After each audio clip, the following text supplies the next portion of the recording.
Welcome to the Megacast. I'm Tyler Keith in the studios of our flagship stations, 89.3 Lakes FM and Civic Center TV on Comcast Channel 15 and AT&T Channel 99, where you can also find us in the Birmingham Bloomfield area, on Birmingham Area Municipal Access, and on City Cable 15 of Southfield. Join us live on Channel 10 every day in Waterford on the Media Network of Waterford, and live to tape on Channel 10 in Orion Township and Lake Orion on Orion Neighborhood Television, otherwise known as ON TV. You can also find us on the radio in the Birmingham, Bloomfield, and Troy areas on 88.1, the BIF, a service of the Bloomfield Hills School District. Find us online on our Facebook pages at Civic Center TV 15 and at Lakes FM, on our website at civiccentertv.com and on My Michigan TV, or MyMy at mymytv.com, mymytv.com, where you can also learn more about downloading their free MyMy TV apps for your smartphones and smart TVs. All of that information is on our website at civiccentertv.com/megacast, where you can also find all of our programs on demand and find each individual interview as well. Then let's head over to our news page at civiccentertv.com/local-news, where we have links to the most up-to-date information on COVID-19 from reliable expert resources at the Centers for Disease Control and Prevention in Atlanta, Georgia, the Michigan Department of Health and Human Services in Lansing, and the Oakland County Health Division in Pontiac, so that you can stay up to date on everything you need to know across the board about the spread of COVID-19 precautionary tactics, such as masking and social distancing in your local area, as well as where you can find a place to get vaccinated and get your booster shot or booster shots if you're eligible to do so. Also on our news page at civiccentertv.com, by clicking on the local news link at the top of the page or in the left margin on your mobile phone, we feature articles from many journalistic outlets across the Great Lakes state in order to keep you updated on COVID-19 and other stories making headlines all across Michigan. Our top story today is from Dave Boucher of the Detroit Free Press, as Michigan lawmakers are pushing a new proposal that would pause the gas tax for the entirety of the summer. Michigan senators are pushing ahead with a series of new bills that would create a temporary summer tax pause when it comes to buying fuel. The Senate Transportation and Infrastructure Committee made quick work of the measures on Thursday morning, voting in less than 12 minutes to send 4 bills to the Senate floor. All 7 Republicans approved of each bill, while the 3 Democrats on the committee largely passed instead of voting for or against the measures, so they abstained. The bills pause collections on the 6% sales tax and use tax on gasoline purchases and the 27-cent per gallon excise gas tax. The pause would run from June 15th and conclude on September 15th unless extended. It's no secret to any of the members of our committee or members of the public that fuel has come to a nationally high level and is expected to go even higher, said committee chairperson Senator Tom Barrett, a Republican from Charlotte, noting some projections indicate prices may exceed $6 per gallon at some point over the summer. Senator Barrett also said, quote, "A lot of our economy requires the use of fuels whether it's motorists driving themselves to and from work or other obligations they have, or for businesses that need to move goods around for sale to residents," end closed quote. The governor previously suggested temporarily suspending the collection tax, so there may be room for a legislative compromise on the plan. The proposal also mirrors legislation previously championed by Senate Minority Leader Jim Ananich, a Democrat from Flint, and comes amid projections for a massive budget surplus. But a slew of Michigan education organizations continue to oppose any tax collection pauses on gasoline purchases, arguing that hundreds of millions of dollars would be potentially lost to the state and may affect funding for schools. Senator Barrett noted that the bill that pauses collecting the 27-cent per gallon tax also shifts $300 million from the state's general fund to make up for lost revenue that would typically go to local governments.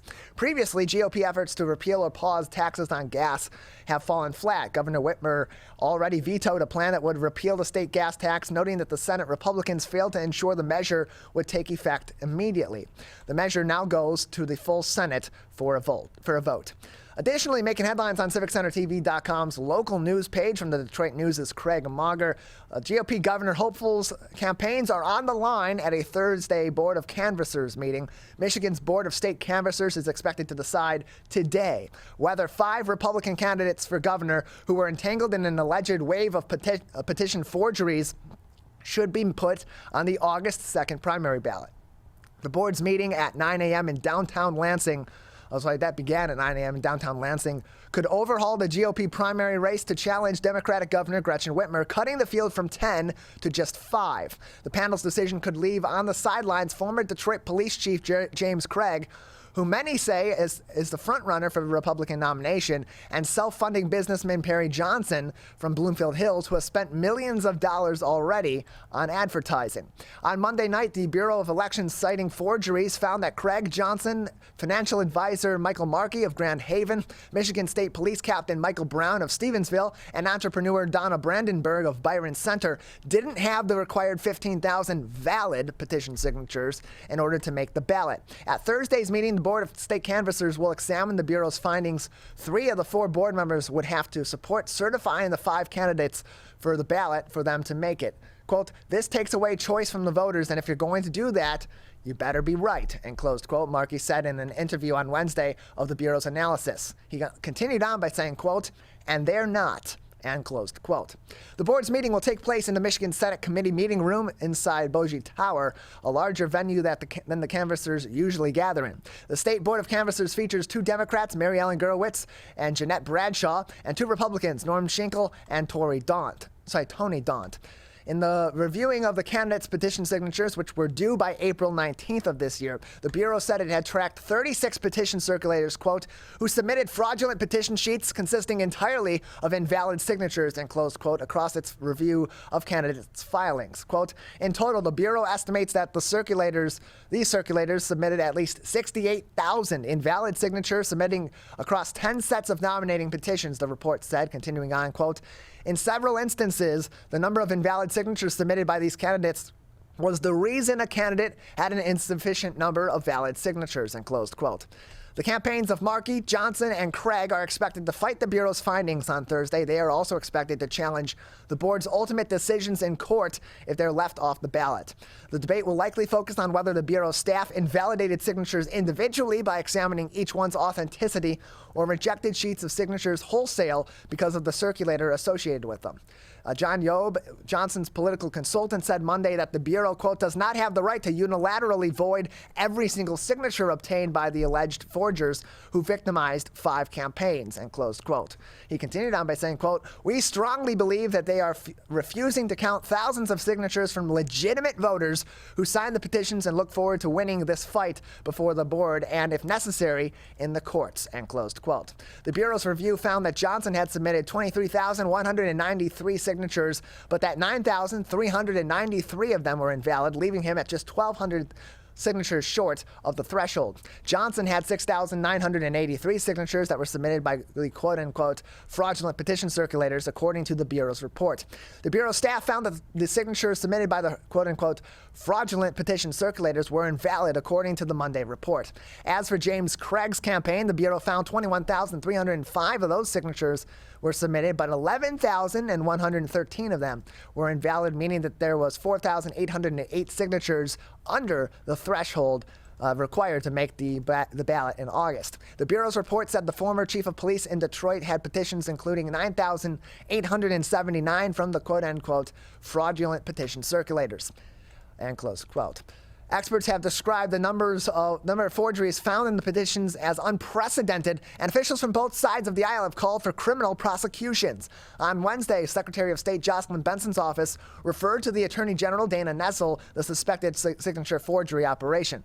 Candidates disqualified at Thursday's canvassers meeting could appeal the decision in court, but they're unlikely to succeed, as state election law clearly places the onus of presenting sufficient nominating signatures on the shoulders of the candidates themselves, not those hired by those campaigns to help, said retired election lawyer John Pirich. Quote, "They have the ultimate responsibility," end close quote, Pirich said. If the disqualifications hold, the GOP primary field would be featuring conservative commentator Tudor Dixon of Norton Shores, real estate broker Ryan Kelly of Allendale, businessman Kevin Rinke of Bloomfield Township, Pastor Ralph Rebant of Farmington Hills, and chiropractor Garrett Saldano of Matawan. Democrats also challenged Dixon's petition signatures, focusing on the heading of her petitions, listing 2026 as the expiration date of the term she was running for as gubernatorial candidate. However, Michigan's law says a governor's term ends on January 1st following a gubernatorial election, which would be January 1st of 2027. The Bureau did not agree with the challenge, describing, quote, the defect in Dixon's nominating petitions, and closed quote, as being harmless.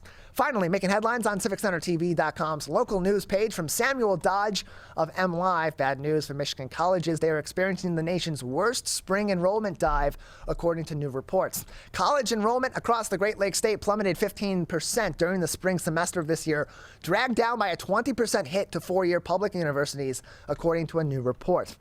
Spring enrollment across all sectors dropped to 360,220 students, a decrease of more than 62,000 from 2021 to this year, according to data released on May 26th by the National Student Clearinghouse.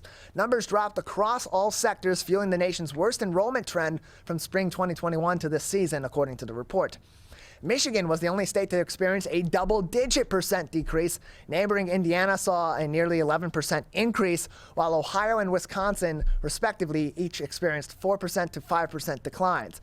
Michigan outpaced national 4.7% decline in college enrollment this spring, according to the data. Quote, college enrollment declines appear to be worsening, says Doug Shapiro of National Student Clearinghouse Research Center. He is their executive director, adding that there could be a rebound in the fall based on preliminary data on applications for first-year students. Michigan's four-year public universities bled the most as 20%. As a 20% dip represented about 50,000 fewer students. This continues drops previously seen in the fall as enrollment fell nearly 10% between 2020 and 2021, which was tacked on top of a 3.8% decrease from the fall of 2019. This data reflects public enrollment issues reported at state universities such as Central Michigan, Western Michigan, Eastern Michigan, and more.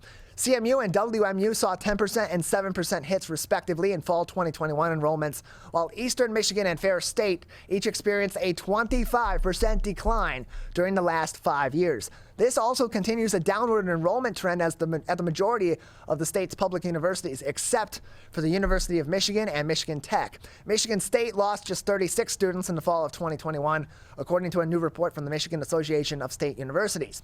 The state's 12 other public universities lost students last year, with most doing so for 5 years or more. Michigan's community colleges, labeled two-year public institutions in the data, experienced a nearly 10% decline for the spring, or 11,786 fewer students. This is a return to previous downward trends for the sector, as fall 2021 saw a 19% increase from the previous year. The reason for the decline is a combination of factors, including a smaller population of younger people, increasing tuition costs, a changing economy, and a job market that offers viable alternatives, such as apprenticeships, the report also states. The smallest decrease came from private four-year institutions, which saw a 2% shrinkage from the previous spring. This represents a loss of just about 2,811 students, bringing the total enrollment at private colleges in the state to just under 48,000. Despite the enrollment issues at private colleges in Michigan, such as Alma and Albion, diversity has seen an increase. Hillsdale College has seen a swell of enrollment and applications due to the appeal of quote-unquote classical education curriculum and less stringent COVID-19 policies. The full estimates from the National Student Clearinghouse, including national and state-by-state trends, can be found in a link in this article that is on our website, CivicCenterTV.com/local-news, as well as those helpful links to accurate information on COVID-19 from the CDC, the MDHHS, and the Oakland County Health Division. We have a great program ahead on this Thursday edition of the Oakland County Megacast. Coming up next, we'll be speaking to Melinda Jones from ReLeaf Michigan, and then at the bottom of the hour, University Prep Schools' Cassandra Washington will join us on the program. That's all up next. This is the Oakland County Megacast. If you are struggling to afford internet service for your household, there is a new government program that may be able to help. It's called the Affordable Connectivity Program, and it provides up to a $30 monthly discount to qualifying households. Find more information about the program, including if you qualify and how to enroll, at fcc.gov/ACP, or call toll-free at 877-384-2575. That's 877-384-2575. The Greater West Bloomfield Cable Communications Commission has more information. Visit gwbcable.org. People are getting out to walk and bike in higher numbers. More vulnerable road users and higher speed traffic can be a dangerous combination. Crash severity has increased, so if you're driving, be sure to slow down and look for people. There's no need to speed. If you're biking, ride with traffic. If you're walking, avoid stepping into the road if possible. If you have to walk in the street, walk facing traffic. Learn more at walkbikedrivesafe.org.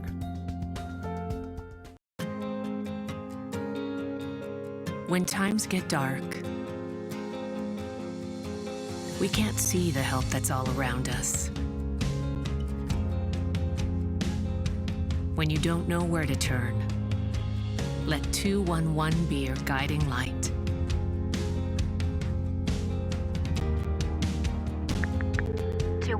How can I help you? Our guides are ready to connect you with the help you need.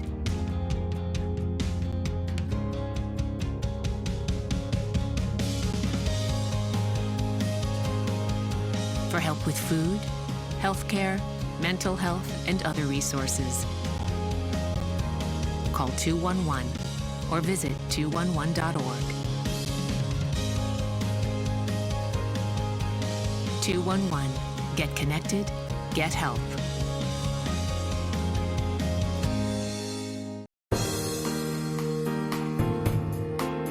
Welcome back to the Oakland County Megacast. I'm Tyler Keefe. To learn more about the program by visiting us on our website at civiccentertv.com/megacast, you'll find information on our entire network of stations, including My Michigan TV.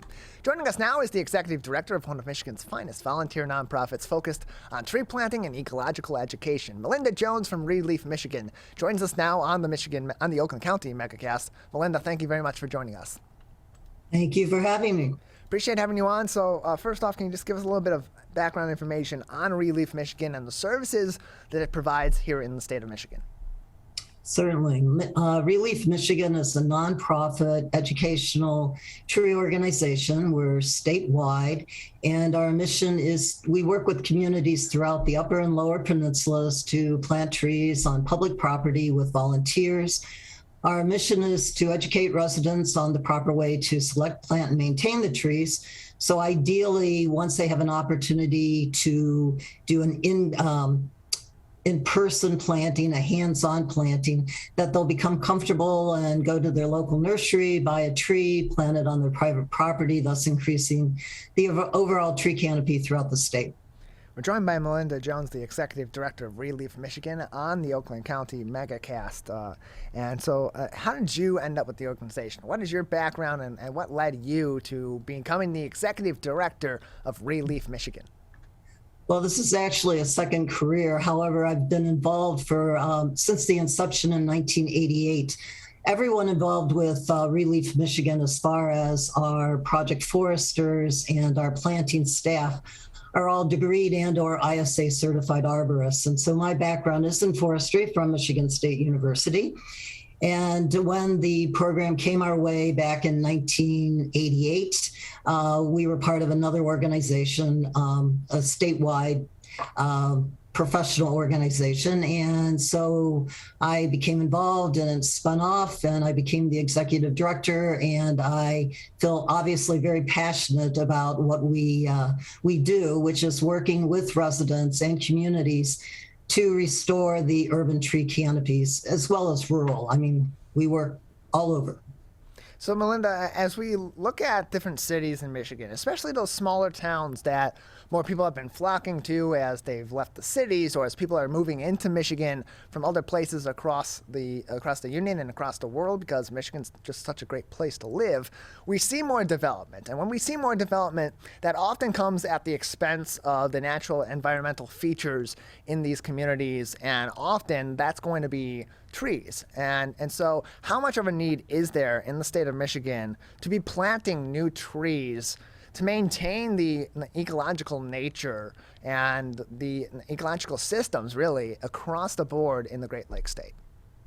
Well, a recent U.S. Forest Service study has shown that the U.S. overall is losing 36 million acres of trees per year. And Michigan ranks in the top 23 of the states that are losing trees. And most of that is due to urban development, insects, disease, old age, that sort of thing. When we first got started in 1988, 1 out of every 4 trees being removed were being replaced. And unfortunately, that's still the case today. We are not keeping up with the tree removal rate. And in the US overall, it's worth $96 million of infrastructure and environmental benefits that are lost. And so often we have different ecological advocacy groups or environmentalist groups that are going to these different places, that are seeing these developments come through, going to planning commission meetings, meeting directly with developers, meeting directly with businesses to implore them not to cut down trees, in particular those well-aged trees, because trees take a long time to grow. And so if you're replacing these trees, you have to understand too that this is not going to be a quick process to get the benefit of those trees, especially those that are larger trees making bigger impacts on the ecology of the local area. It's not going to take a quick succession to get back the service of that particular tree.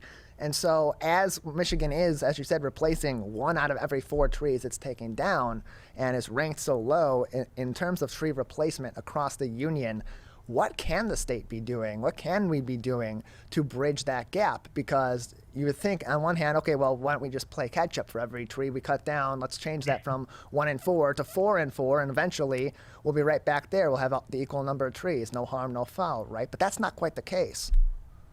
No, it's not. What you want to do, obviously, is you have to have the right tree for the right place for the right purpose. So sometimes where trees have been removed, they needed to be removed because they weren't surviving and they weren't adding everything.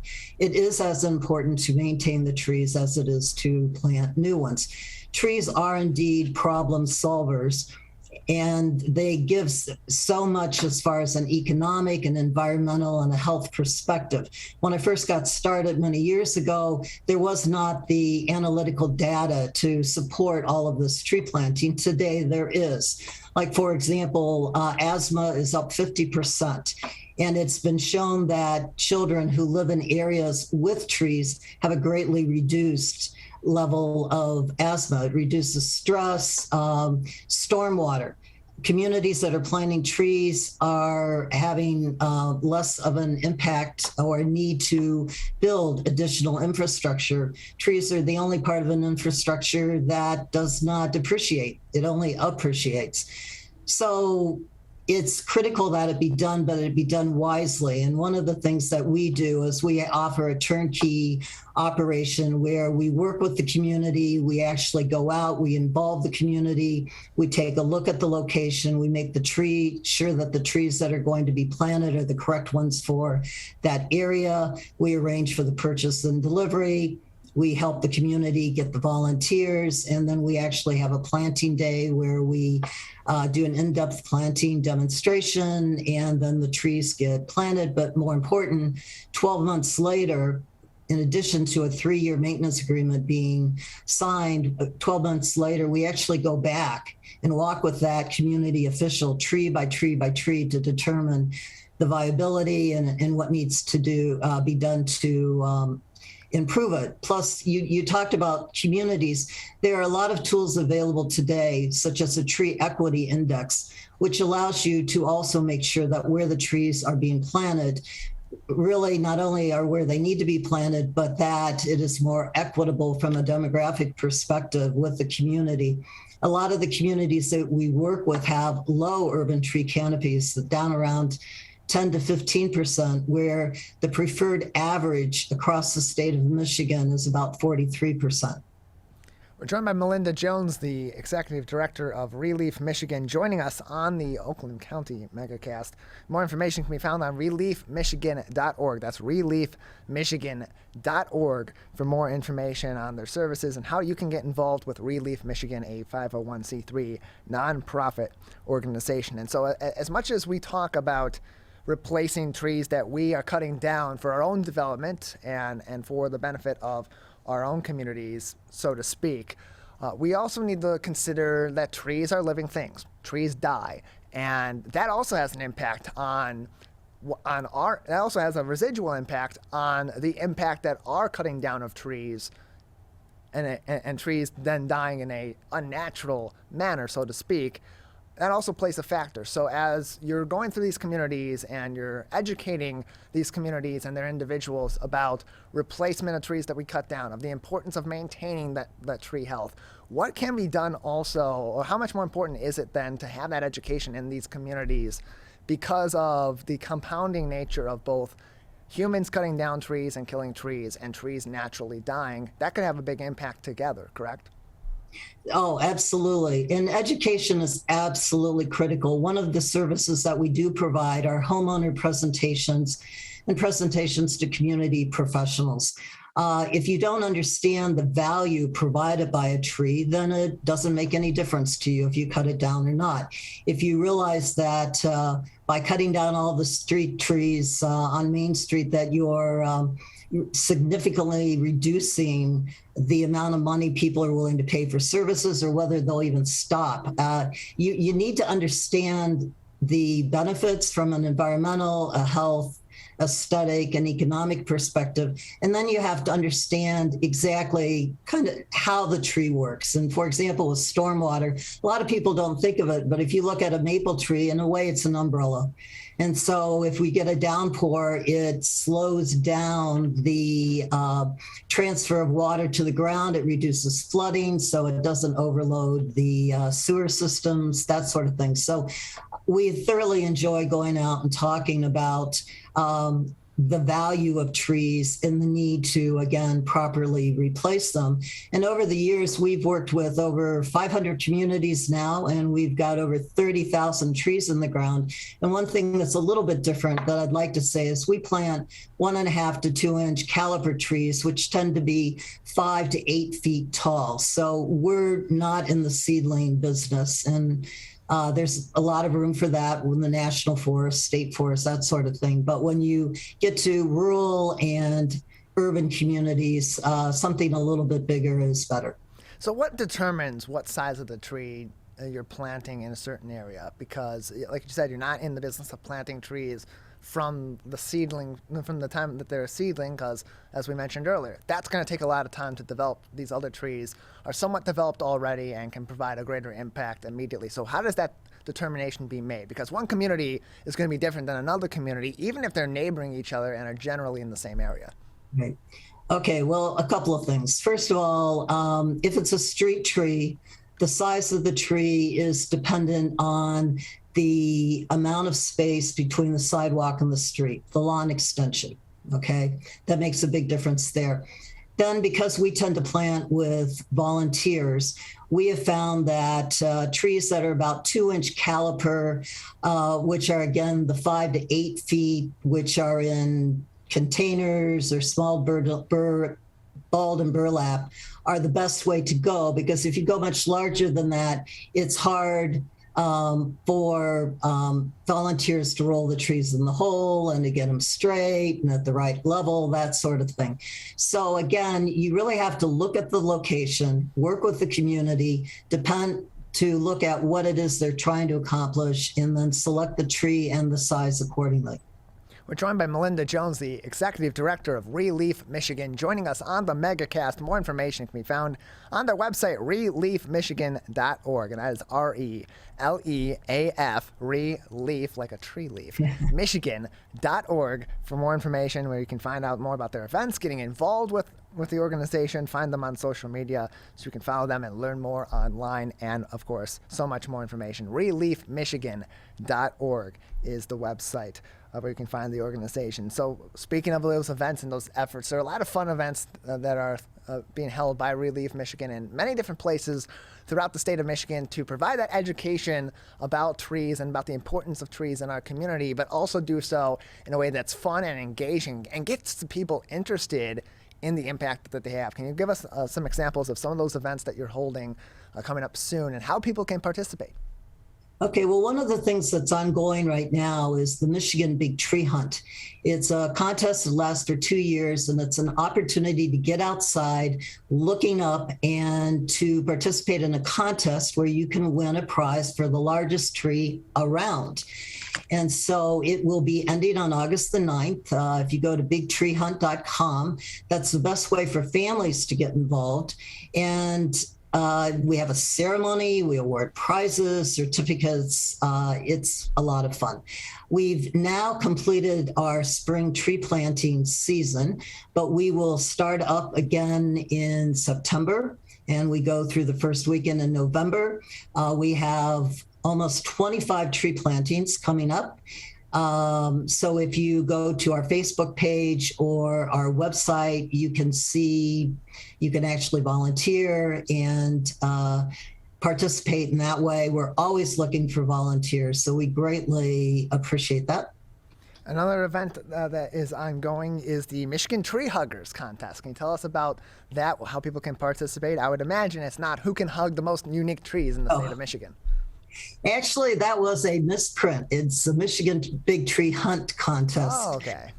So I thought that was kind of cute, Michigan Big Tree Huggers. But no, it's the Big Tree Hunt that I just spoke about, where it's very popular with families, children's, and retirees, believe it or not, because the largest tree could be in your backyard. It could be down the street in a local park. It's very easy to nominate your tree. And again, what we do is we award prizes, but we also look for new state champions. And if we have new state champions or potential state champions, we pass them on to the state organization, who then perhaps, if they're large enough, passes them on to the National Tree Register out of Washington, D.C. Michigan at one time had 90-some state champions, and now we're down to maybe 3 or 4. So we're really looking for people to get out there and help us regain our status. So what we need is more trees and more champions for trees. That's what you're saying, Melinda. That is correct. Yes, we really do. Now is a very, very critical time given the environment and all that. So we need people to ideally donate. We need people to volunteer. We need people to become more educated. And you can do that by following our Facebook, Twitter, that sort of thing, Instagram page, to see what we've got going on. We're always available, a phone call away. Melinda, beyond the local educational opportunities and tree planting opportunities, what other sort of volunteer opportunities are there for people that would like to support your organization and get involved with this nonprofit? Well, let's see. We need people to be involved with the Michigan Big Tree Hunt. And then we're always looking for people. Sometimes if people, we'll be at Royal Oak, Arts, Beats and Eats. We need people who are willing to help us out there. That's where some of our money comes. Our need is greater than the amount of money that we have. We get a lot of requests that we just can't handle. So we look to do fundraisers, and sometimes that's easier. And we're always looking for people with administrative skills, technical skills, whatever. If you go to our website, there's a forum that people can volunteer. So volunteers are absolutely critical to our organization. We have a very, very small staff, and we've been very, very blessed over the years that we have so many green industry professionals that are willing to continue to work with us, as well as people in communities that are passionate about their communities and willing to come out and put foot to shovel and get those trees in the ground. If you love our lakes, if you love our forests, if you love natural landscapes across Michigan, all across our 4 seasons, and you love our 4 seasons, you should be loving our trees as well. Melinda, thank you so much for joining us. You're welcome. Thank you. More information can be found on ReLeafMichigan.org, ReLeaf Michigan.org. That's ReLeafMichigan.org for more information and volunteer opportunities, so you can join them in their good fight to protect and preserve the trees of Michigan. We're going to take a break on the Megacast. When we come back, we'll look at education from an alternative point of view. That's up next on the Oakland County Megacast. If you are struggling to afford internet service for your household, there's a new government program that may be able to help. It's called the Affordable Connectivity Program, and it provides up to a $30 monthly discount to qualifying households. Find more information about the program, including if you qualify and how to enroll at fcc.gov/ACP or call toll-free at 877-384-2575. That's 877-384-2575. The Greater West Bloomfield Cable Communications Commission has more information. Visit gwbcable.org. Can I ask you a question? Why did you get your kids vaccinated? It was hard for them to social distance, to be isolated from their friends. I want them to get back to school and sports games. So as a pediatrician, I recommend the vaccine to everyone I know. The boys lost a former teammate and classmate who was only 20 years old. It's been a devastating year. We want to get back to normalcy. Our daughter is really looking forward to being with her friends, being a kid. It's the Great Lakes water. And so what people do ends up in our waterways. Flushable wipes are just evil. They should be thrown away. They're impossible to destroy, and they can cause significant problems. One of the main things when you're cooking is to not dump fats, oils, and greases down your drains. They stick to the sides of pipes, they stick to everything they come in contact with. Don't put it down the sink. There's one water, and it's ours to protect.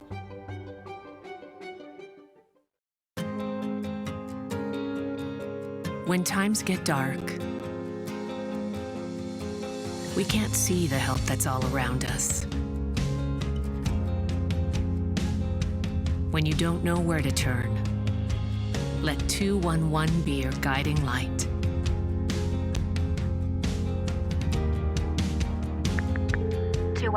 How can I help you? Our guides are ready to connect you with the help you need.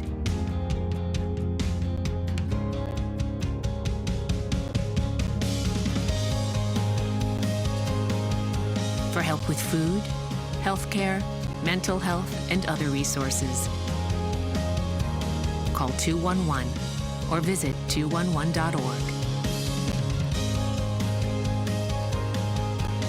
211. Get connected, get help.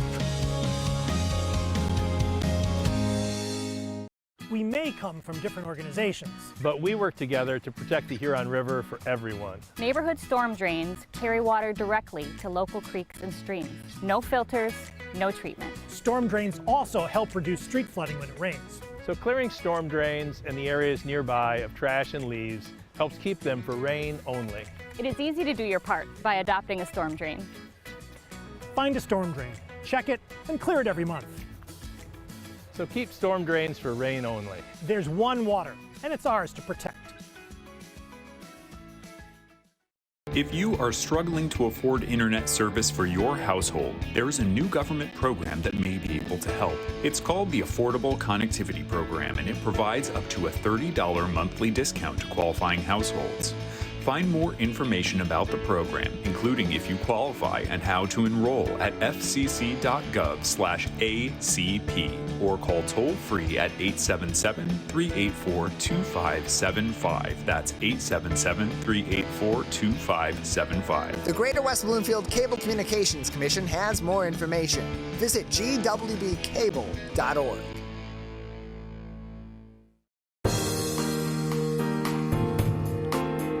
Welcome back to the Oakland County Megacast. I'm Tyler Keefe. To learn more about the program by visiting CivicCenterTV.com's Megacast page at CivicCenterTV.com/Megacast or by clicking on Megacast at the top of our homepage on your computer web browser and in the left margin drop-down menu on your mobile phone, where you'll find more information on our entire network of stations, including My Michigan TV.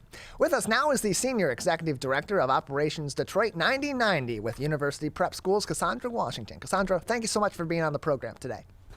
Thank you, Tyler. Thank you for having me. My pleasure to be here. I appreciate having you on. So first of all, just tell us a little bit about yourself and your background and how you got involved with UPrep.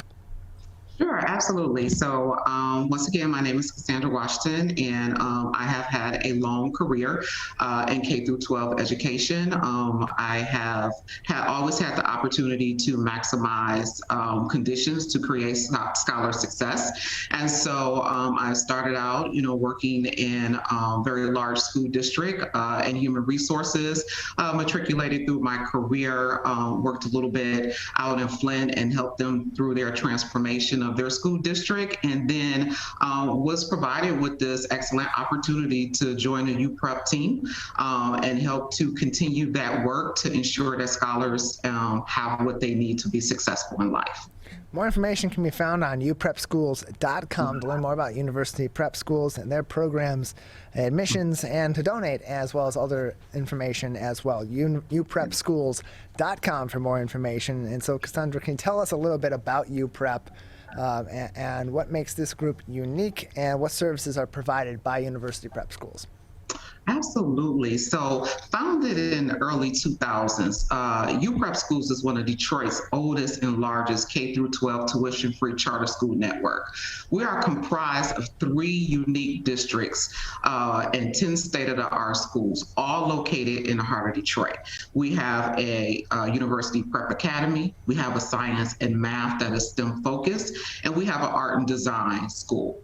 And so these are our 3 districts. Our culture is based upon a set of distinctive core values, and it provides a nurturing and cultural responsive educational experience for our scholars. And our 3 districts provide families a choice and opportunity for their scholars to align their individual interests and talents with the UPrep school that's best for them.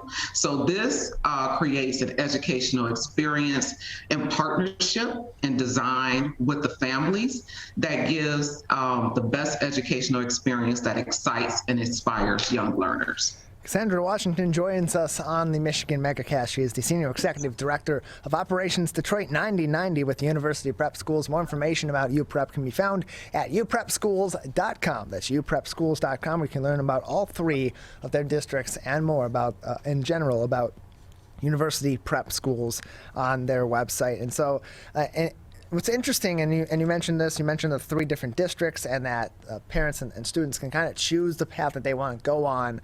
If they want more of a university prep academy and they want more of a general sense, a wide scope of education, they can go there. They can learn more about art and design as more of a focus, or those STEAM, methods, science, technology, engineering, arts, and mathematics at the University Prep Science and Math Academy as well. And so as these different focuses are there, how does that take what we see in the typical school district in a public school or even in a private school and their general education and methods and kind of turn it on its head in a way that really helps kids focus their education but still get those broad strokes that they need to really be that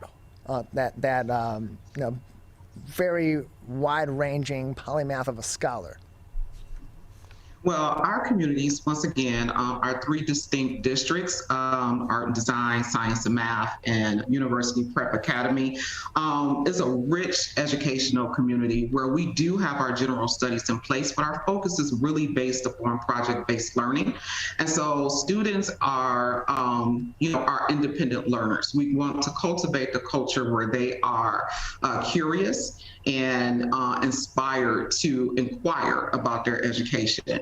The focus of it is to ensure that, they have a distinct pathway that they can choose, right along the middle school level that they can explore that focuses them on college and career.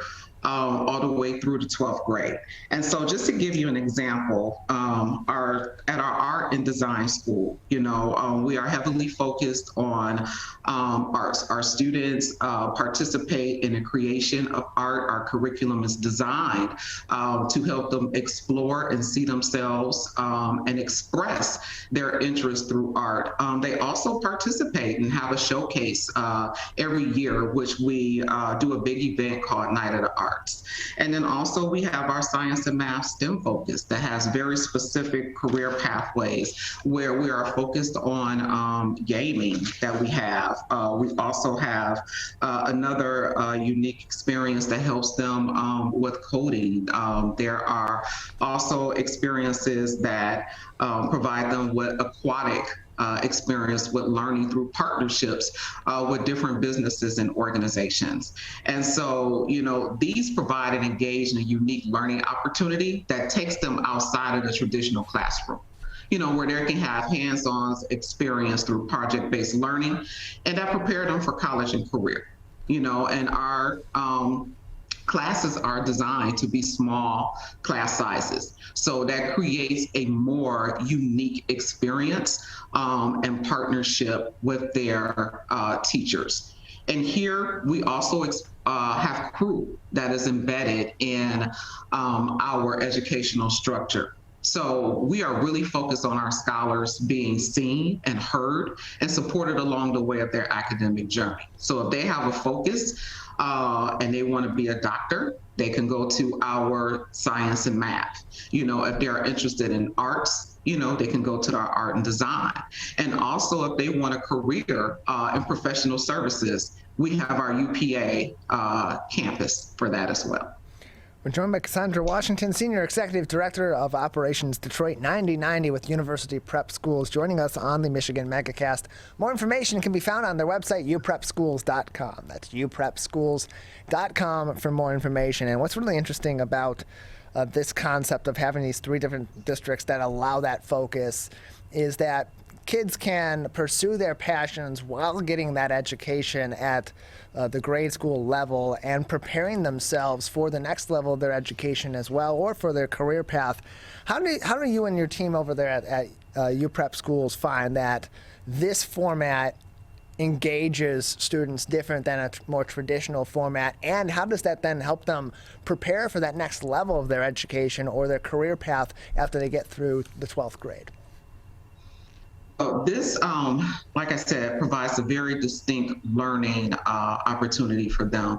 They can choose the pathway that excites them the most. Our curriculum is designed and focused around those different pathways so that they are engaged and immersed in the day-to-day of learning very specifically, you know, those specific programs.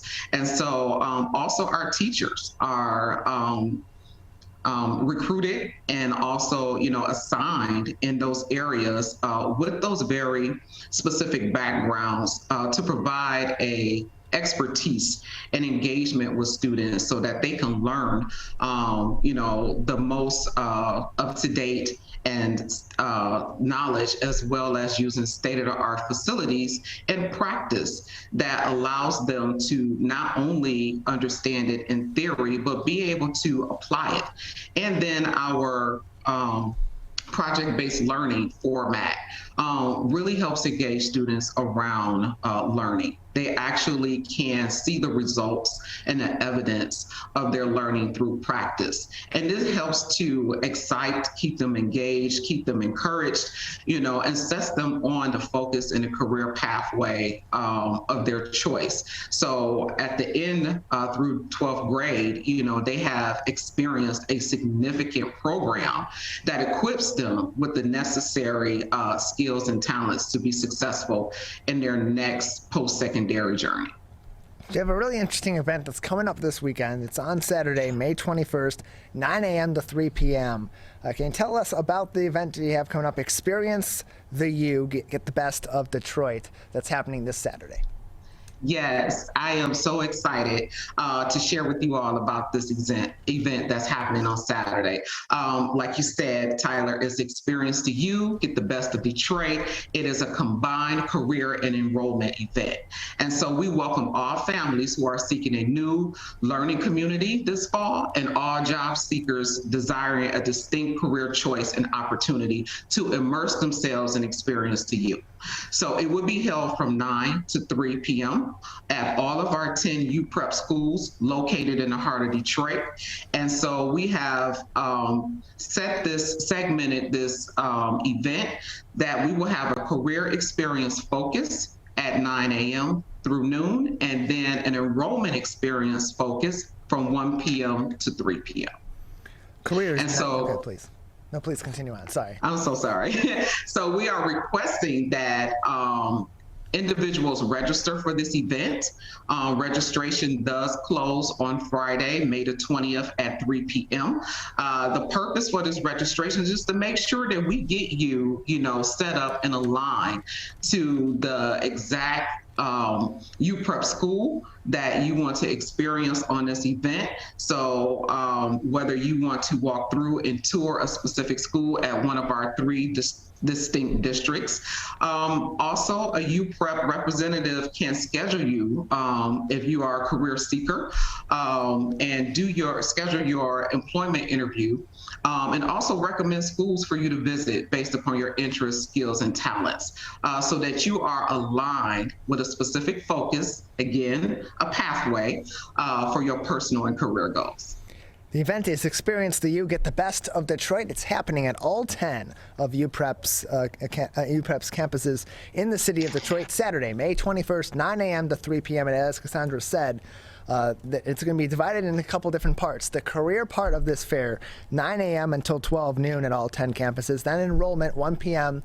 to 3 p.m. If you go to their website, uprepschools.com/experience-uprep, that'll take you to the page for this event, or you go to their homepage. Right at the top of the page, they're promoting the event. You click on more info, and you scroll down the page, click on Join Us, and you can register for the event, whether it be for the career side of the event, the enrollment side, or both, and join them at all 10 of their UPrep campuses, Saturday, May 21st, from 9 a.m. until 3 p.m. Again, careers, 9 a.m. until noon on Saturday. Enrollment, 1 p.m. to 3 p.m. at all 10 campuses. And so for those that are interested in jobs with UPrep, what are some of the positions that are available and some of the requirements, or what UPrep is looking for in potential employees? Oh, absolutely. We are looking for classroom teachers, all content areas, with a special focus on math, science, and special needs for our distinct learners. We're also looking for counselors, support staff, such as paraprofessionals, and we're looking for custodial as well as food service positions.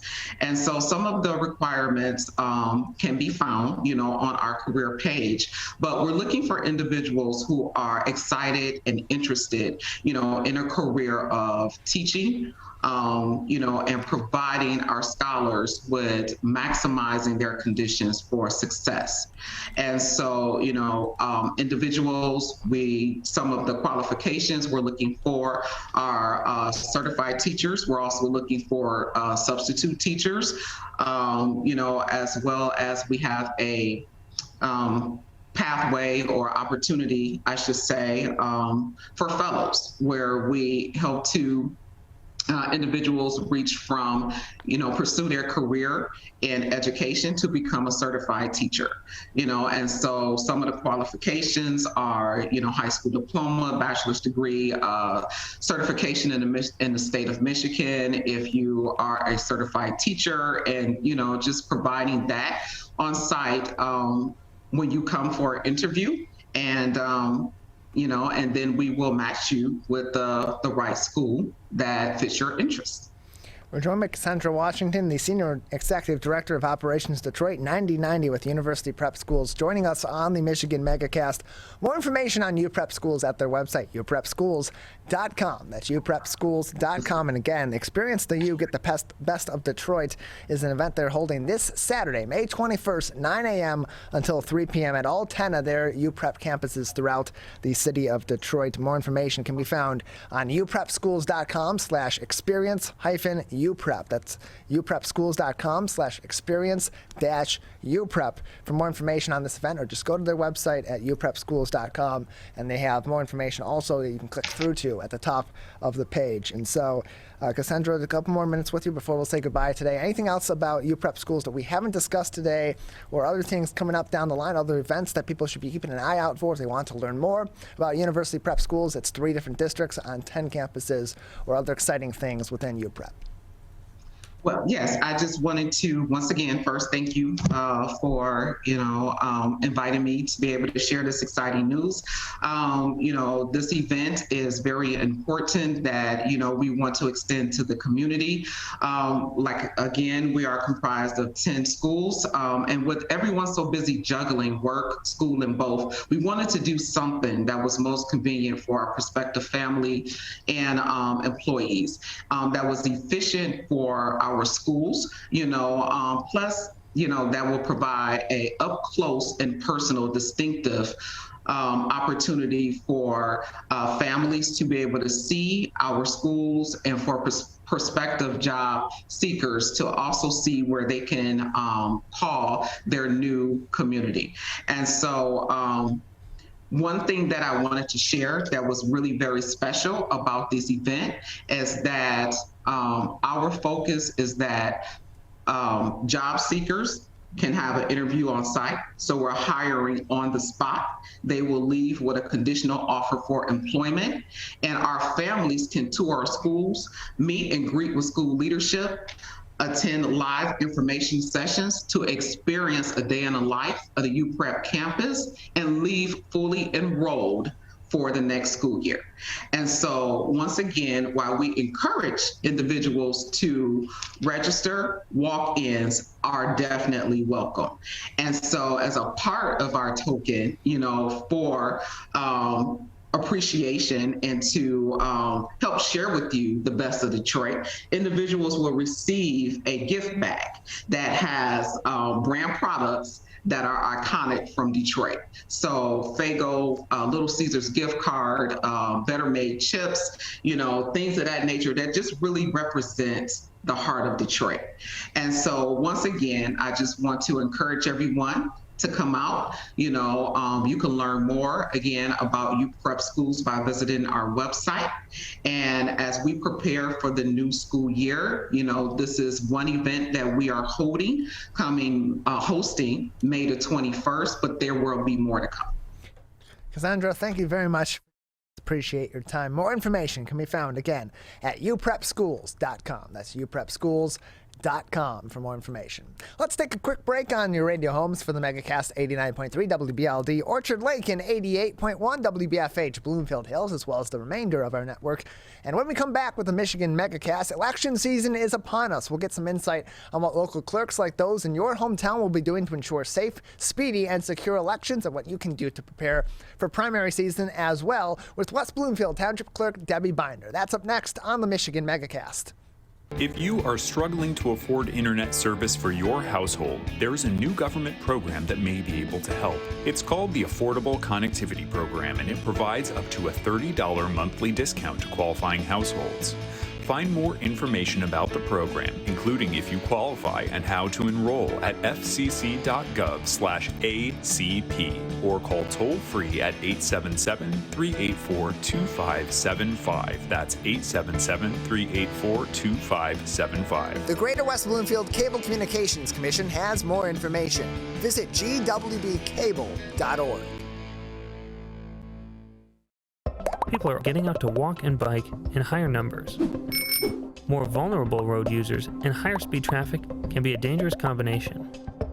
Crash severity has increased, so if you're driving, be sure to slow down and look for people. There's no need to speed. If you're biking, ride with traffic. If you're walking, avoid stepping into the road if possible. If you have to walk in the street, walk facing traffic. Learn more at walkbikedrivesafe.org.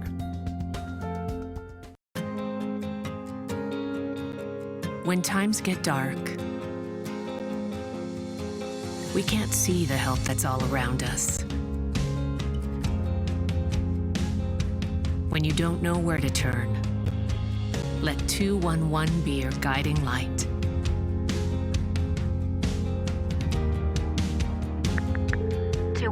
How can I help you? Our guides are ready to connect you with the help you need.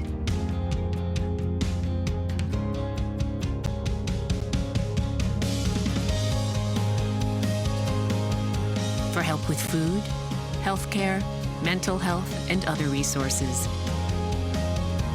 call 211 or visit 211.org. 211.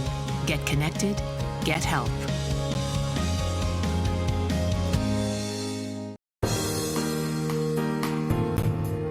Welcome to the Michigan Megacast. I'm Tyler Keefe. To learn more about the program at civiccentertv.com's Megacast page by clicking on Megacast on our homepage or by visiting civiccentertv.com/Megacast, where you'll learn more information on our entire network of stations, including My Michigan TV, otherwise known as My. Election season is underway in the U.S., and as we head toward the big gubernatorial election in November, first we have the primaries, just a few short months away in August. And clerks across the state are preparing to deliver safe and secure elections in every town in the state of Michigan. Joining us now to talk about that, as well as what residents in cities and townships and villages all across the state can be doing to prepare themselves for primary season, is West Bloomfield Township Clerk Debbie Binder. Debbie, thank you for being with us today.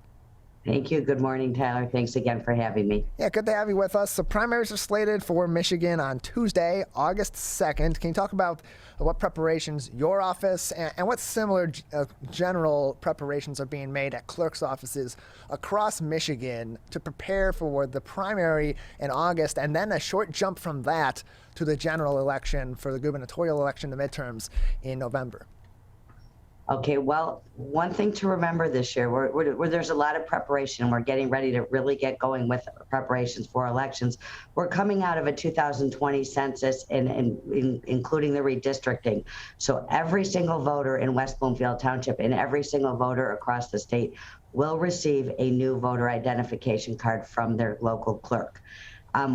We're asking our residents to pay attention to those cards in case your precinct or your polling location has changed. Most of our changes in West Bloomfield were not related to redistricting. They were actually related to the fact that we had 3 precincts that were we're allowed to have no more than 2,999 voters per precinct. We had 3 precincts that were almost at that number. We did have to expand 1 precinct. We were able to mix larger precincts in with smaller precincts. And for the most part, most of our voters will not change polling location, even if they change precincts. So that will help make it a lot less confusing for our voters. The voters that will have to change precinct are predominantly those that live on the west side of Town Hall that are precinct 15. They will switch to move it to vote at Temple Israel, but the rest of our changes will predominantly take place within their same polling location. I do recommend, though, that everybody look at that voter identification card when it comes out, because that will confirm all of the details you need for where your precinct is, who your people you're voting for. This being a gubernatorial election, one important reminder in a primary, Tyler, that's so critical.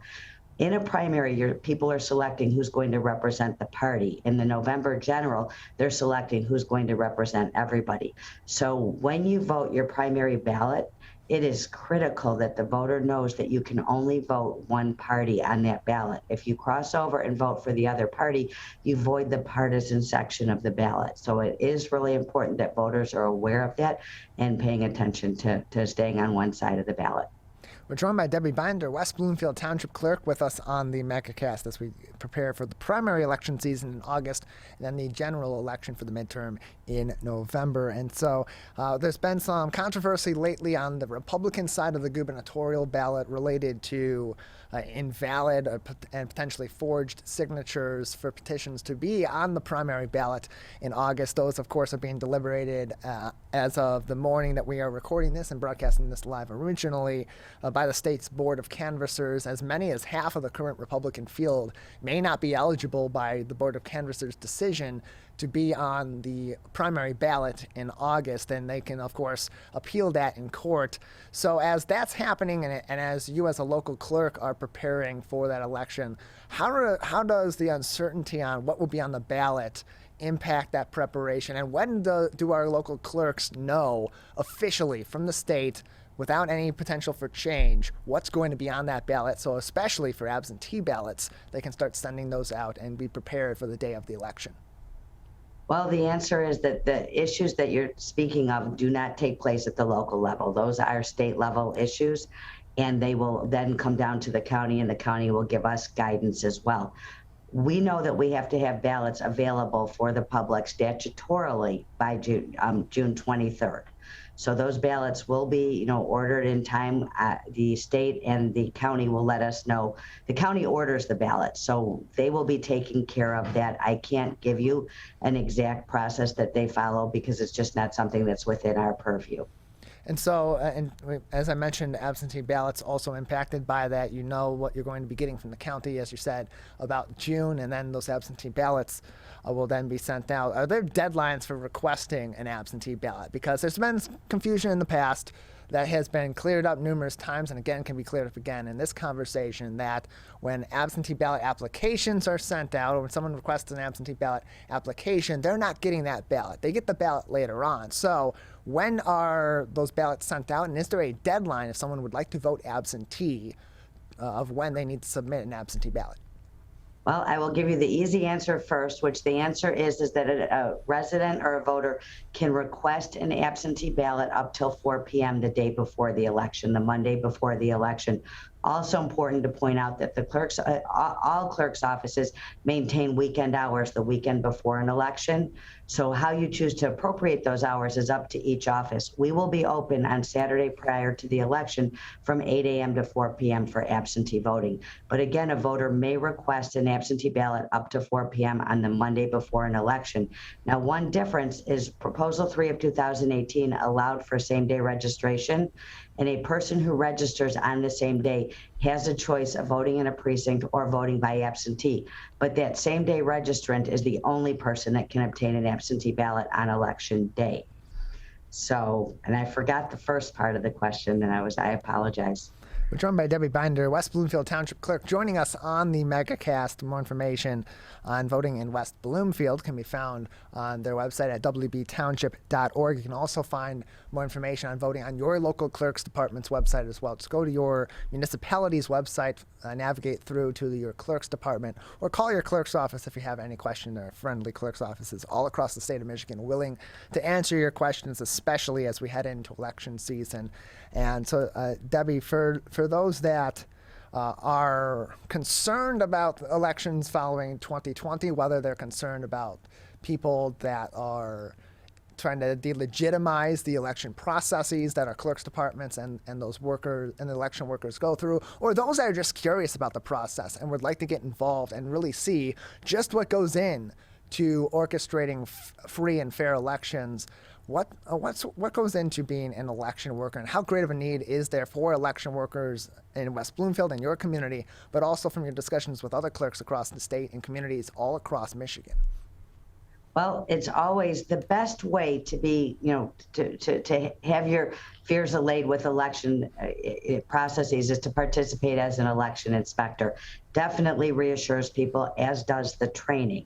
So there is always a need, as we see an aging population in our election workers, there's always a need to bring in more people and expand the pool that we have of election workers.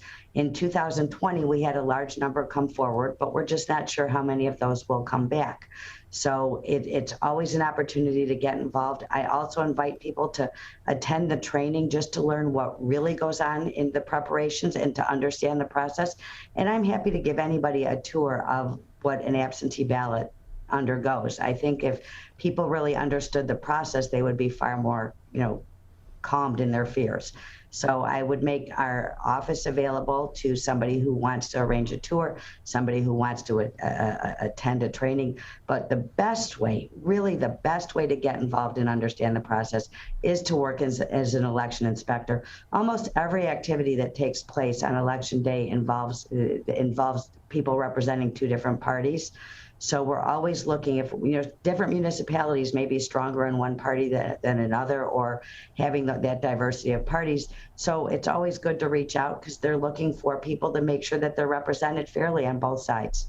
Or all sides. And you don't necessarily have to be an election worker in order to go through those processes and question how election processes are being undergone on the day of. There are other avenues too that can be taken that also are cross-party for cross-checking various ballots or processes. Can you talk about some of those availabilities too that people have on election day at their precincts and at absentee ballot voting boards in your community and other communities in Michigan? Okay, well, one thing that will be changing, Tyler, actually, as of fairly recently with our community, is Proposal 3 of 2018 also allowed the county to run an AV counting board.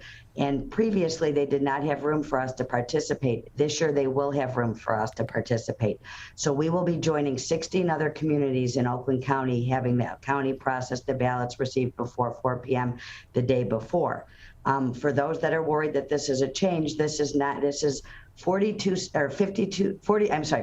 states conduct their elections at the county level. There are 8 states that have what's called decentralized elections, where they're conducted by your local clerk. So the county will be processing those, and the ballots that come in after will be being processed at the precincts, which again is the old way for communities that are smaller or don't have AV counting boards. That's the way they were processed. So there's nothing new. It's just going to be a new process to West Bloomfield.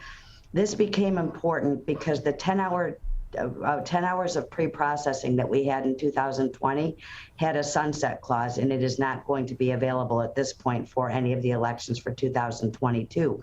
We were still here on election day till 1 a.m. So people who are awaiting those results, if you take that 10-hour day we had before and add it on to the end, people won't get the results till late on Wednesday, as well as it's just not fair to the human beings that work in an absent voter counting board. So this will enable us to get results quicker, and it will just make it an all-around smoother process with the size of elections now. You know, Tyler, to give you an idea, since I came in 2016, we have seen a 10% increase in registered voters, a 15% increase in ballots cast, and 119% increase in absentee voting, which is everyone's right. They are given from Proposal 3 of 2018. But that right has led to an increase. Those absentee ballots take a lot more effort than a precinct vote. A precinct voter, we set up a precinct, they go there and they vote. When we get an absentee ballot, we have to send out an application, receive an application, send out a ballot, receive the ballot, verify the signature, check everything against the qualified voter file. Again, a process people would be reassured if they saw. So there's a lot more back-end work that we've seen that kind of a large increase in the numbers of absentee ballots that have come in. We're joined by West Bloomfield Township Clerk Debbie Binder on the Michigan Megacast, talking about preparations being made for upcoming elections and special considerations for these primaries coming up in August 2nd, Tuesday, August 2nd in Michigan, and then the general elections in November for the gubernatorial election, the midterm election, all across the state of Michigan. And so you mentioned earlier that often if there are disputes in a polling location or while the votes are being tallied on the local or county level, that those disputes are often worked out by people by individuals who affiliate with both parties. Take us through a scenario, a hypothetical scenario, or even a true story scenario from past elections of where a dispute has come up and how those are deliberated and ultimately resolved by members who are representatives of both parties on the day of elections.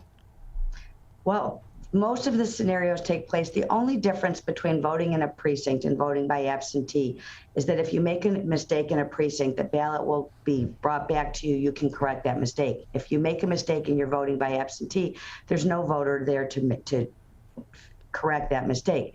But we are not a voter intent state. That means that dual team is not deciding what the voter meant. It's looking at a ballot, and two parties would have to agree on that, you know, if sometimes there's a stray mark that's in one of the boxes that the machine will read as an overvote. Well, if two parties look at that ballot and they say, well, one's clearly a colored box and the other's just that they accidentally nicked it with their pen, that dual team is going to decide together that it's very clear that that was just an erroneous mark that led to that overvote, and it's not a legitimate overvote.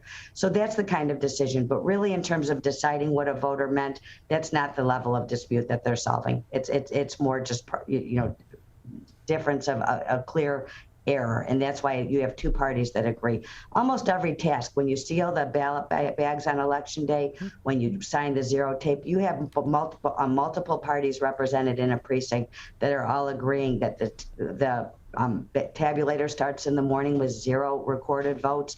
They're signing off on that. They're signing off on the number of ballots that have gone through. Everything is accounted for down to like a spreadsheet. It all balances at the end. We're joined by Debbie Binder, West Bloomfield Township Clerk, on the Megacast, talking about elections as clerks' departments all across the Great Lakes State prepare for August for the primaries and November for the general election and the midterms. Debbie, before we let you go, any other considerations that voters should be making or should be keeping in mind as we approach August 2nd, Tuesday, August 2nd, for the primary elections, and they prepare to go to the polls? Yeah, you know what, and I do remember this was something we were headed toward earlier, and I kind of veered off in the wrong direction. But when people request an absentee ballot, when you get that application, we don't automatically send a ballot unless we receive a signature verified application, and that's required for every election. The only time that would be different, it would be this year where you have a primary and a general. You will get a dual application where you can sign to receive a ballot for both elections. We also have a permanent absent voter application list, but what that list means is you will automatically get an application, not a ballot. And that's where we often have confusion. People think that if they're on that list, they automatically get a ballot. You will not get a ballot if we don't receive a signature verified application. So please keep that in mind, that we need one for every election or election cycle as a primary general. The only difference for that would be our overseas and military voters, who are allowed to fill out one application for the entire year. But everybody else must fill out one per election or per election cycle. So again, and another thing to remember, when you sign that application or you sign your ballot, we're comparing it against a signature that we have typically from your driver's license or your state ID. If there's a question and we have an alternate signature on file, that will also count. But make sure if there's any question, you contact the clerk's office to make sure we have an alternate signature. That's mostly our youth who are maturing their signatures. They take responsible jobs, or our elderly who may have health issues. So they just have to get a different signature on file that matches what, they're for that voter. Important things to think about. And another big important message for this election, Tyler, is going to be to prepare for delayed mail. We had that before, and the mail continues to be delayed. Plan ahead, allow yourself time to cure a deficiency. An example would be you forgot to sign your ballot. We're making every effort through election day of contacting that voter by, if we have an email or a phone number, we're calling, we're sending a letter. The more time you allow, if you forget something like to sign your ballot, we're able to contact you to come in and cure that deficiency, or the signature doesn't match. So plan ahead. I recommend using the drop boxes if you're able to not rely on the mail. And if you do have to rely on the mail, which many of our our college students that are away at school have to, plan ahead and mail early. Don't wait until last minute. I can't stress that enough. It is so important to make sure that you're turning that ballot in as soon as possible. People who are worried that your candidate might drop out or an issue may change, you're always able to come in, and there are deadlines that we would give you if you call, to spoil the ballot you were issued and receive a new one, so you are able to change your vote in the event there's some change. But it's important to remember, don't wait till last minute. Allow time to cure any deficiency, as well as that ballot to get to us, and make sure that you are protecting your vote as much as we are protecting your vote. Debbie, thank you very much for joining us. Thank you. Appreciate your time. More information on elections can be found at michigan.gov/SOS/elections. Go to the Secretary of State's website to learn more information on all things election, including FAQs, and to find your local clerk's office so you can contact them with more questions that you may have on the local level for your elections and especially for your ballot. We'll take a break on the Megacast, and on the other side, we will speak to one of the co-founders of Detroit Will Breathe. That's up next. You're watching the Michigan Megacast. Parents do a lot of worrying. Get your kids caught up on childhood vaccines to protect them from these 14 preventable diseases, and you'll have 14 fewer things to worry about. Vaccines are safe and effective and save lives. So let's get caught up on vaccines and worry about something else. Get the facts at ivaccinate.org. We may come from different organizations, but we work together to protect the Huron River for everyone. Most of the pollution that goes into our rivers is carried by rainwater that flows off of roads, parking lots, and rooftops. The leaves and bark of a single tree can retain a surprising amount of rainwater. Depending on its size and species, it could be 100 gallons or more. It is estimated that an urban forest can reduce annual runoff by up to 7%. Here's one thing that we know can help keep our water clean. Plant a tree. Plant a tree.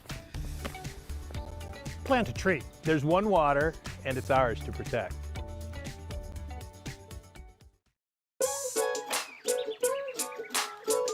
One of the things you can look for in your friends is a change in behavior. These can be big changes, they can be small changes in mood, physical appearance. They may be sleeping less or sleeping more, drinking more, or their eating patterns may be different. One big change that can be pretty obvious is change in motivation. Do they no longer want to play basketball? Do they no longer want to play video games? Now that we're spending more time online and in virtual settings, it's really important to pay attention to the language that your friend is using and the words they're using to communicate. So when we text our friends, are they taking longer amounts of time to respond? Are they not responding at all? You don't have to be an expert to try to recognize these signs. The second that you feel it in your gut and that you're concerned, that's a second to have the conversation and open the door to what might be going on.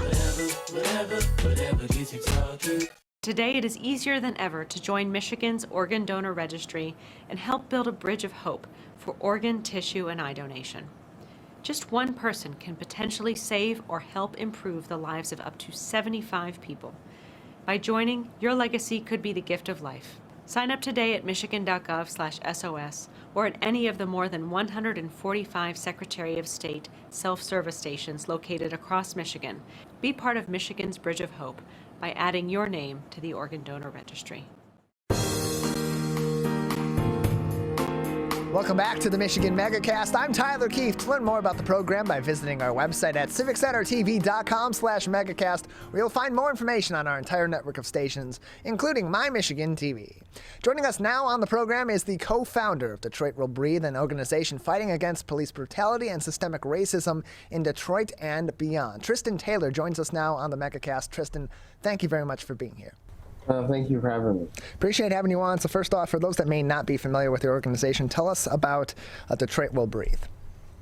Well, Detroit Will Breathe was formed in 2020 in the heat of the movement for Black Lives. And we are an organization that was formed in order to give an organized and collective voice to like the people who were protesting, who wanted to not only bring accountability to the police department, but who really were thinking about how to deal with the structural inequality and racism that permeates our society, and what it would take to really eradicate and deal with those issues. And Tristan, there's so many different contexts by which to understand these issues and to understand where we are at in our society in America and in the state of Michigan in terms of battling systemic racism and resolving these issues to create a more equitable society. And I think unfortunately, one of those disparities that makes this so clear is in the reaction from law enforcement in particular when we have incidents like we had over the weekend in Buffalo, where there was a shooting at a supermarket in Buffalo that took several lives. The shooter, it was later revealed the shooter's motivation for this incident was racially motivated, and yet he's brought in seemingly so peacefully, brought in to be arrested after that incident, whereas we've seen so many times that people of color, that black people, are taken in and with great force, sometimes even killed or severely injured as they're being arrested. So as you're watching what unfolded in Buffalo over the weekend, and the story is coming in initially with the reaction to the shooting and the way that this person was apprehended, what were your thoughts especially on how that reflects systemic racism as it pertains to arrests in the United States? Well, I think it reflected two things. One, to me, the broader question of why people feel emboldened to make these attacks, I think is one that needs to be talked about, because my feeling is with the way in which we fail to prosecute and bring justice people who do harm to Black bodies, in particular the police, it just sends a message that you can attack us without impunity. And the second thing is, along your point about, the grace almost in which white assailants is what you might call them, right, or whatever, are handled versus Black people who face brutalization for minor traffic stops, right? Patrick Leola died for a minor traffic violation.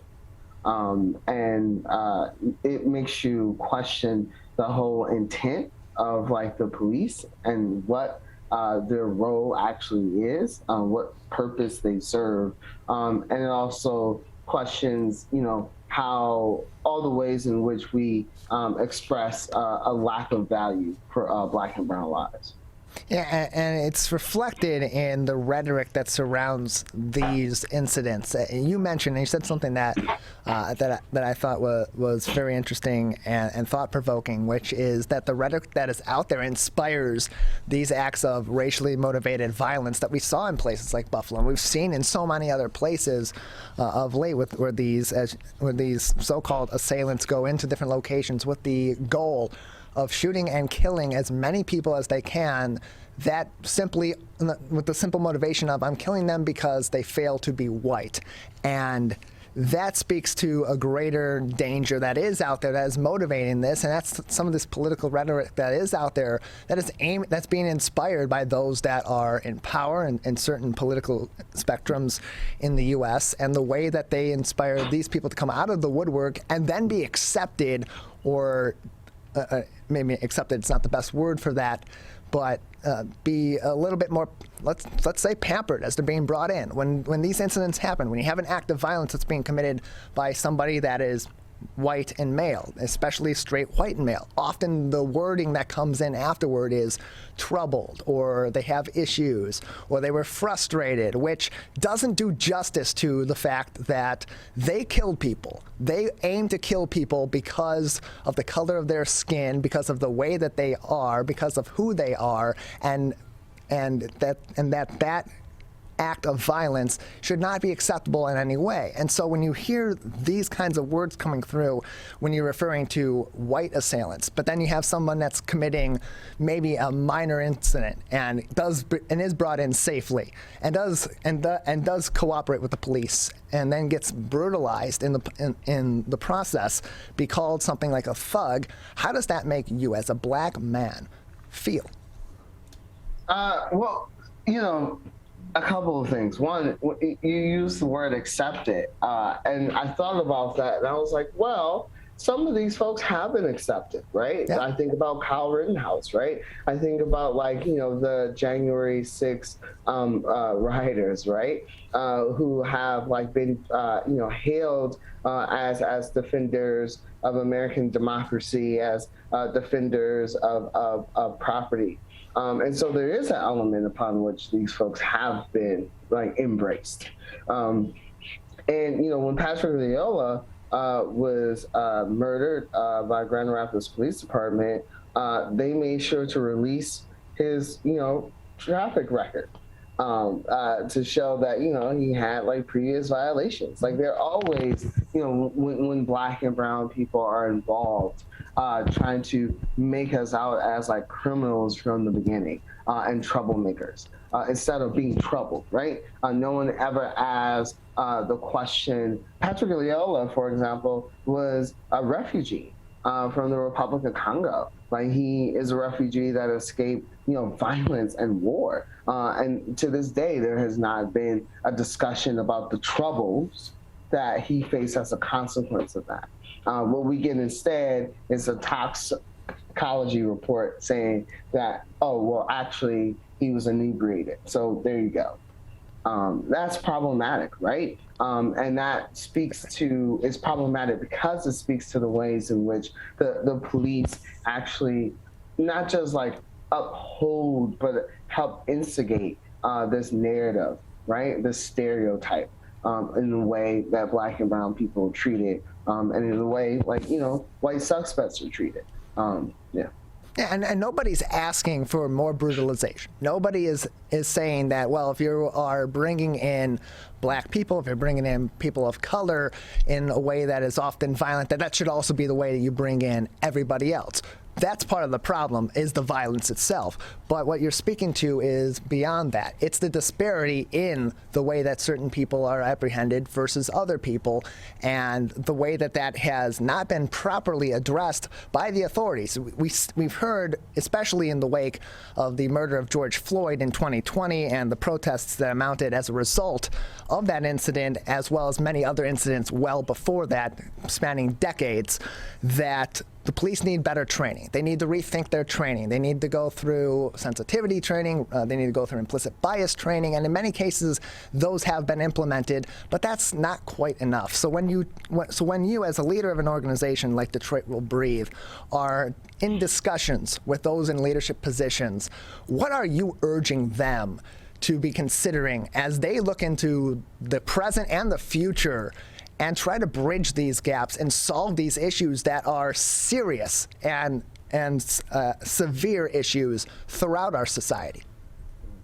Well, I mean, one of the things that I think we demand is for the persecution of police officers who are involved in violent crimes, right? And we want, termination of officers who are part of using excessive force, or who partake in, illegal activity or behavior that is damaging, to people. The second thing is that we make a demand that we actually de-emphasize the role of police. And I put that lightly. The truth is, for us, the police serve no purpose but to enforce inequality, right? They don't protect us. They don't ever see their job as protecting us, especially Black and brown people. They see their job as containing us and treating us as potential criminals all the time. That's baked into what policing is. And the only way to resolve that is by getting rid of it and replacing it with institutions and systems that actually look to deal with the problems that cause and create people to partake in criminal activity, or what it means to keep a neighborhood safe. If we don't have resources for people in the neighborhood that can help them sustain themselves and their families, it doesn't matter, right? If we keep throwing money at the police. But the most important thing is we need to see accountability, and we need to see the persecutions of these officers involved, who have these egregious records against them around excessive force and complaints against citizens. There was a recent article in Deadline Detroit, for example, that showed extensively a problem within the Detroit Police Department in actually even suspending or bringing into making sure that they were disciplined for having egregious complaints against them. So that's our problem. We need persecution of these police officers, and we need to stop funding police departments. We need to be putting that money and resources into things that can actually help people be safe. And you mentioned money and the resources, that those go so far when you actually invest in those resources in communities, when you have access to proper and helpful mental health care, when you have access to those that are able to properly and are properly trained to de-escalate situations and to bring a sense of calm and to bring a sense of humanity to situations that are often tense and highly emotional, and they should be, because they're intense moments of life. And to be able to have those resources, you see in communities that do have those resources, that crime numbers, so to speak, are lower, that these kinds of incidents aren't seen as often. But there are so many communities throughout the state of Michigan, throughout the United States, that simply do not have these kinds of resources, and the investment's not being made in these resources to bridge those gaps. How big of an impact does that have on those that may be in these kinds of situations, when they have nowhere to turn, and then organizations like yours are out there and advocating for this? What sort of these programs does organizations like Detroit Will Breathe and others similar to it in Michigan and across the U.S., what sort of programs are they looking to be invested in these communities in place of such an emphasis on police intervention? You know, one of the things, for example, is like mental health services, right? And again, like the question of mental health certainly came up with the shooter in Buffalo. It always does, these white mass shooters. It's never a question, though, of Black people like having need of mental health services, right? It's always, no, we're just criminals, and that's why we do what we do. We need, more public infrastructure that can not just do like job training, but just even be, places where like community programs can be offered and implemented, right? We need public schools, right? Every public school that I went to in Detroit is like closed. We've had over 120 schools like closed in the city, and what that means for neighborhoods who the school served as a community hub is that they no longer have an anchor to keep them afloat. So we need schools, we need libraries. Like I said, we need job training. Like we need affordable housing, and yeah, we need more social workers, right? Yeah, all these resources critical to communities in a number of different facets, not just on the subject of quote-unquote crime or incidents in the community. They have impacts on a number of different levels. Taylor, another couple minutes before we'll have to say goodbye today. Before I let you go, I want to give you an opportunity to give us some more information on if people are interested in participating in different events and programs with Detroit Will Breathe. How can they find out more information? Well, definitely follow us on our social media pages. We both have like Twitter and Facebook and Instagram, and it's at Detroit Will Breathe. You can also go on the website, detroitwillbreathe.info, and check out the postings of the latest campaigns or actions that we have there. Taylor, thank you very much for joining us. Appreciate your time and your insight as well on these important issues. We're going to take a break on the Megacast. When we come back, the Ruth Ellis Center's Nazarina Mwakasege Minaya will join us on the program. That's coming up next. You're watching and listening to the Megacast. When times get dark, we can't see the help that's all around us. When you don't know where to turn, let 211 be your guiding light.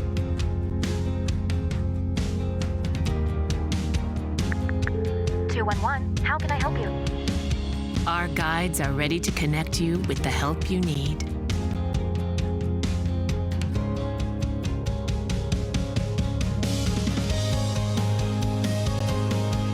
For help with food, healthcare, mental health, and other resources, call 211 or visit 211.org. 211. Get connected, get help. If you are struggling to afford internet service for your household, there is a new government program that may be able to help. It's called the Affordable Connectivity Program, and it provides up to a $30 monthly discount to qualifying households. Find more information about the program, including if you qualify and how to enroll at fcc.gov/ACP or call toll-free at 877-384-2575. That's 877-384-2575. The Greater West Bloomfield Cable Communications Commission has more information. Visit gwbcable.org. Whether you're the city, the county, or the Huron River Watershed Council, we work together to protect water resources for everyone. Most of the pollution entering our rivers is carried by rainwater that runs off roads, parking lots, and rooftops. A rain garden helps catch stormwater runoff. Rain gardens and their plants help dirty runoff soak into the ground. You can do your part to help keep our water clean. Learn about rain gardens and native plants. So consider a rain garden in your home landscaping. Catch the runoff with a rain garden. There's one water, and it's ours to protect.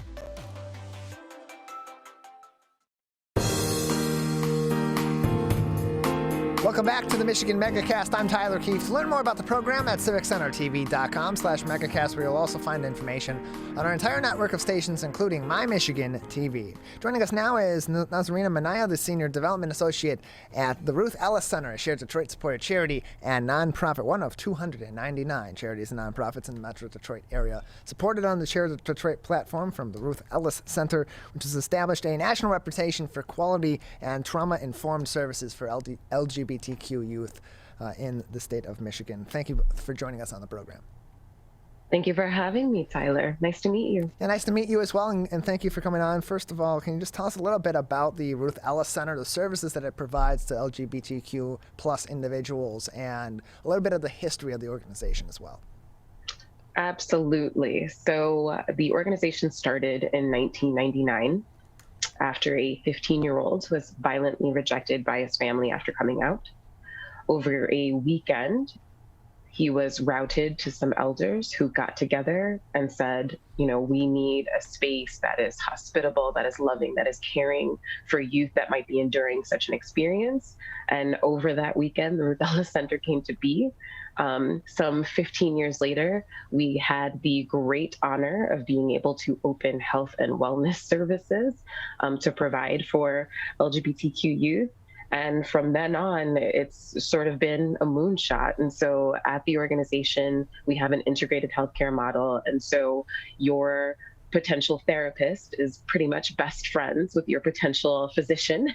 We provide a full gamut of primary care services. We also provide housing services. We also provide a low barrier access point called the drop-in. So if you need to do laundry really quick, if you need to check your email, if you need some new threads, if you want a quick meal, all those things you have access to in our drop-in center. If you're in need of access to IDs, obviously you're dealing with young people who have lost access to those types of things, given that they may not be home.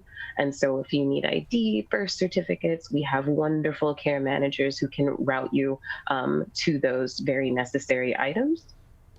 And yeah, it's just, you know, a really great place. I absolutely love working there.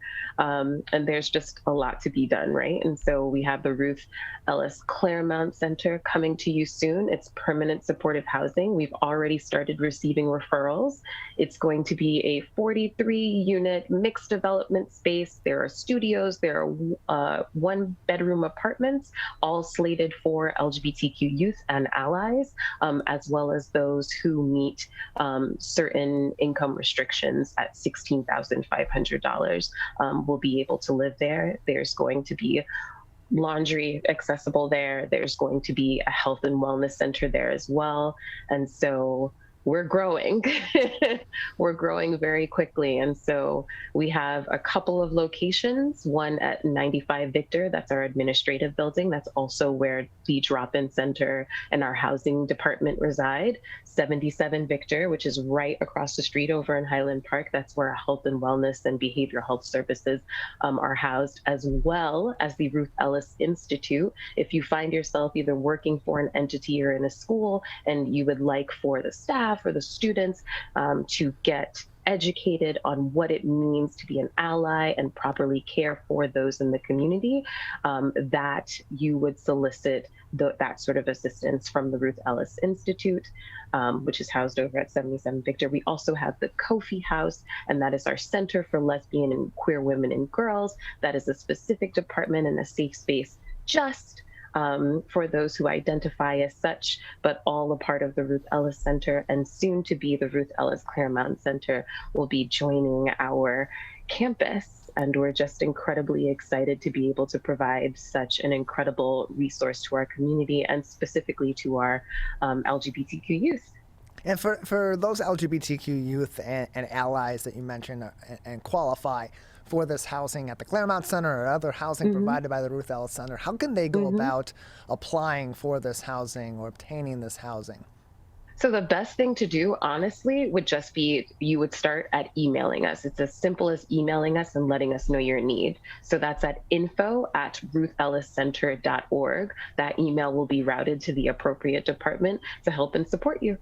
We're joined by Nazarina Minaya from the Ruth Ellis Center, joining us on the Michigan Megacast. More information, of course, on ruthelliscenter.org. That's ruthelliscenter.org, or by calling 313-252-1950, 313-252-1950 for more information on their services and to get involved.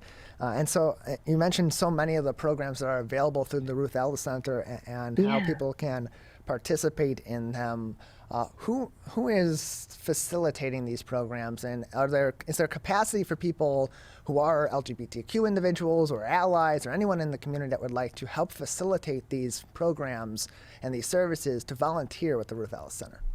Oh, there's always opportunities to volunteer with the organization. Currently, just due to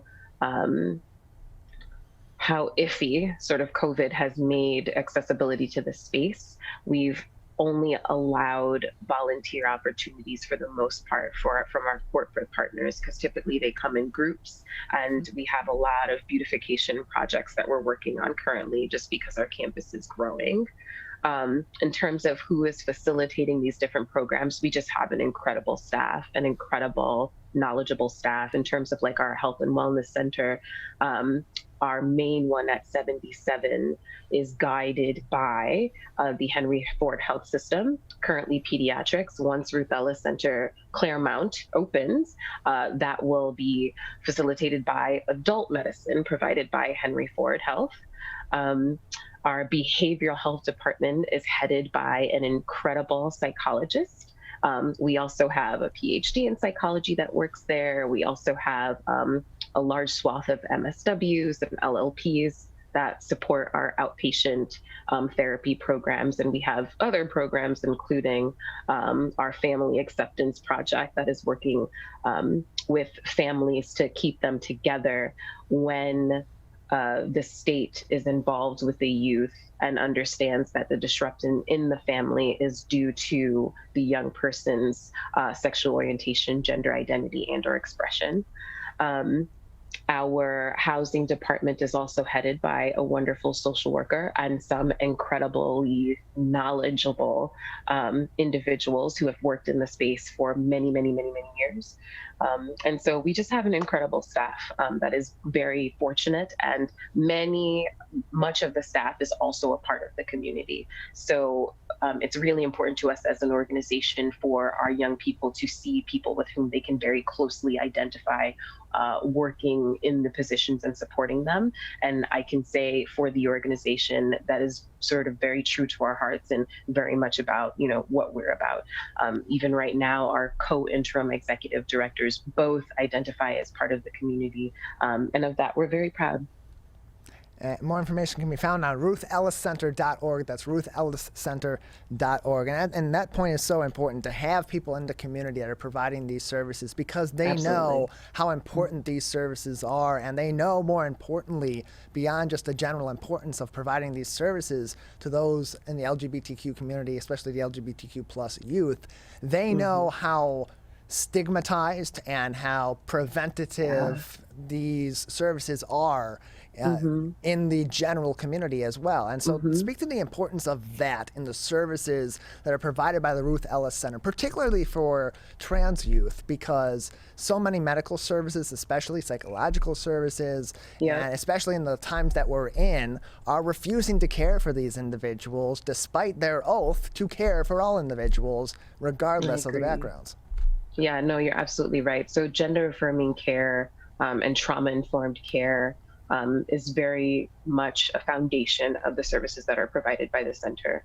When we're talking about trans youth specifically, just given the large swath of legislation that has come out across the country, really singling out these young people. I remember I was reading a report not that long ago that, there was a ban, on a transgendered girl who, was wanting to play sports, and literally, it was literally just the one child that was going to be impacted by this law, which was just so, you can't even understand how dehumanizing that is to hear, for other children who identify as such. And so understanding really sort of the constant attacks of not just LGBTQ children, like in general, but also non-binary and especially trans youth. It's understanding the world that we live in, and which is why we provide the services that we provide.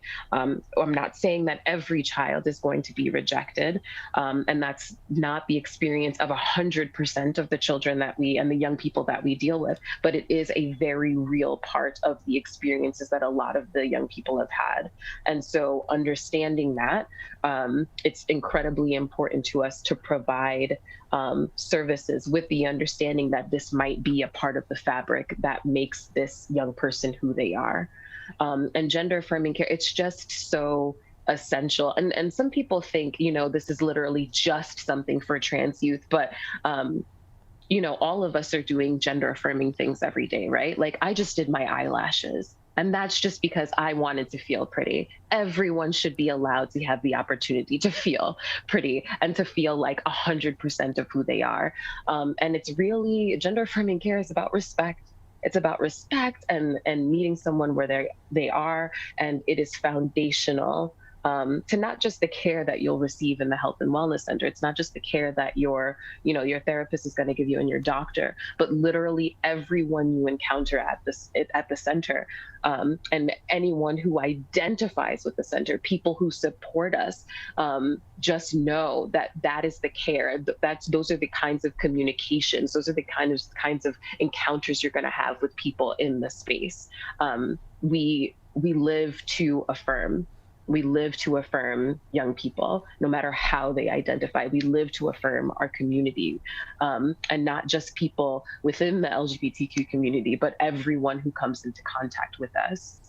It's essential. We're living in really, really different times. We are. And it's just really important to understand that, there are sort of layers to the trauma that we've all been enduring. We've all sort of been enduring this collective trauma of a pandemic. And then with the recent mass shootings, it's just so important for us to be kind to one another. And that's what gender affirming care is all about, and trauma informed care. It's just understanding the world that we live in and how someone's experience, though it might differ from yours, there are ways to approach people that you might identify differently than, in ways that make them feel like you are seeing them 100% and holistically.